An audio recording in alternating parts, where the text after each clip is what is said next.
स्वर के वर्गीकरण का चौथा आधार है उच्चारण स्थान के आधार पर। उच्चारण स्थान के आधार पर स्वर को 4 भागों में बांटा गया है। पहला है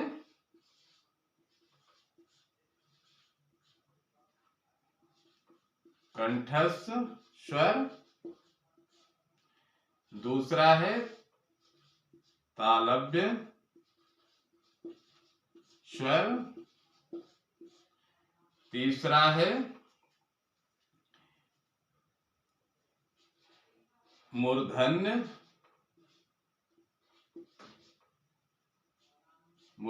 स्वर,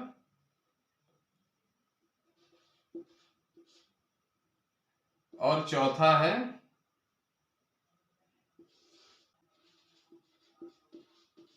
ओष्ठस्थ स्वर।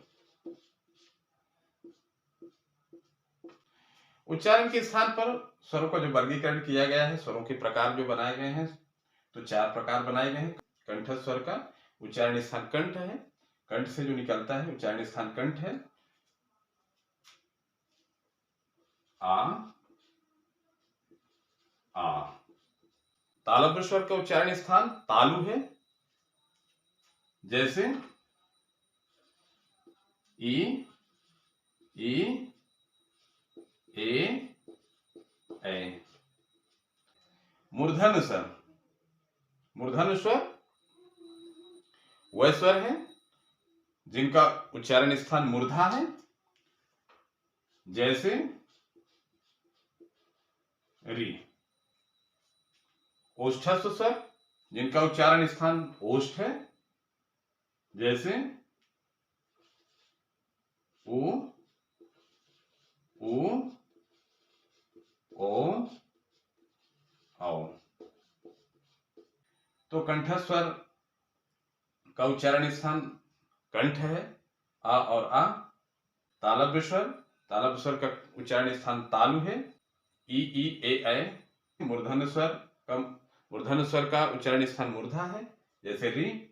और ओष्ठस्थ स्वर का उच्चारण स्थान ओठ है, जैसे उच्चारण करते हैं ऊ, ओठ से, माने ओठ हमारा क्रिया करता है, ऊ, ओ, औ। स्वर के वर्गीकरण में 4 आधार जो हैं उनको हमने पढ़ लिया। पहला है मात्रा और समय के आधार पर, दूसरा है रचना के आधार पर, तीसरा उच्चारण के आधार पर, और चौथा है उच्चारण स्थान के आधार पर। 5वां जो है वो है जीभ के क्रिया के आधार पर। ये हमारा 5वां आधार है, जीभ की क्रिया के आधार पर। स्वरों को 3 भागों में बांटा गया है। पहला है अग्रस्वर, दूसरा है मध्यस्वर स्वर, तीसरा है पश्च स्वर।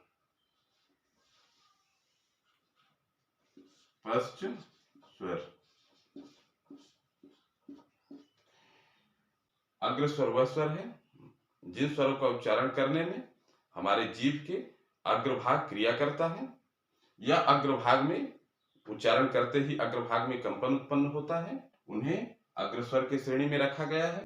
अग्रस्वरों की संख्या 5 है। ई, उ, और री।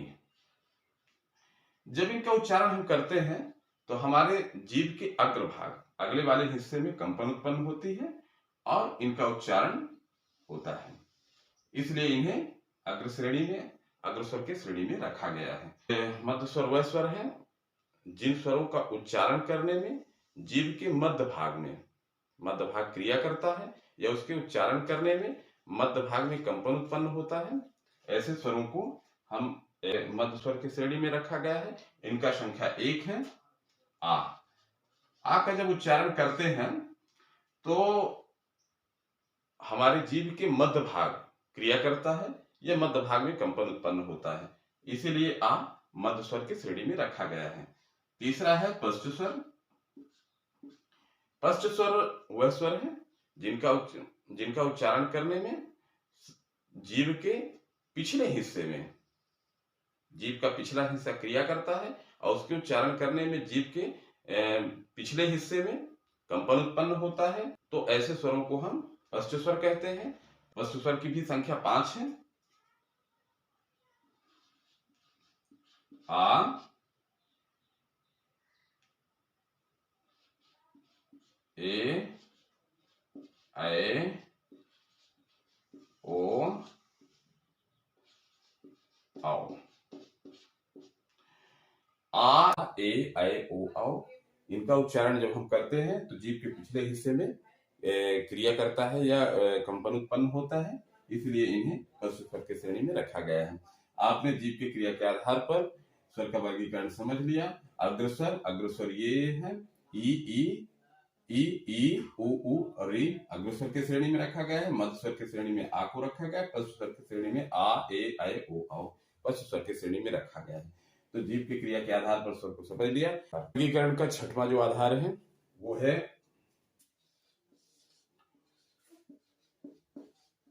ओष्ठ के बनावट व ओष्ठ के आकार के आधार पर। ओष्ठ की बनावट या ओष्ठ के आकार के आधार पर भी स्वर को दो भागों में बांटा गया है। पहला है वृत्ताकार स्वर, दूसरा है अवृत्ताकार